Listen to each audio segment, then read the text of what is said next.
ตอนนี้อยู่สวนมะม่วงเนาะเฮาออกมาเบิ่งขอไก่เฮาลังไก่สิแล้วแหละ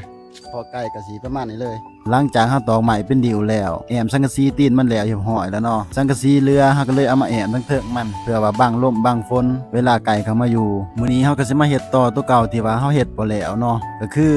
สิมาเฮ็ดค้อนให้ไก่ง่อยเวลาไก่เข้ามานอนในคอกจะได้มีค้อนง่อยเนาะและไม้ที่เฮาเอามาต่อก็เป็นไม้ไผ่คือเก่าอีกเนาะบ่ฮู้คือกันว่าไก่สิง่อยหรือบ่ง่อยเพราะว่าเฮ็ดคอกแต่ละเทื่อหันพอเฮ็ดคอกแล้วหันไก่มันบ่มักนอนคอกไผฮู้สาเหตุที่ไก่บ่มักนอนคอกคอมเมนต์มาแนะนำเฮาแหน่เพื่อว่าเฮาสิได้เอาไปนำใส่แล้วก็ลองเฮ็ดตามเบิ่งหรือว่าเป็นนำเฮาเอาไม้ไผ่มาเฮ็ดค้อนให้ไก่บ่ทุกคนเวลาไก่ง่อยและไก่มันมื่นเฮ็ดให้ไก่มันบ่อยากง่อยเพราะว่าผิวไม้ไผ่มันเรียบแล้วก็มันมื่นหลังจากที่เฮ็ดค้อนไก่ทั้งในแล้วเฮาสิมารีวิวประตูเฮาเนาะเป็นประตูเลื่อนมือเอาเนาะยามจะไขก็มีแต่เลื่อนเข้าเลื่อนออกเอา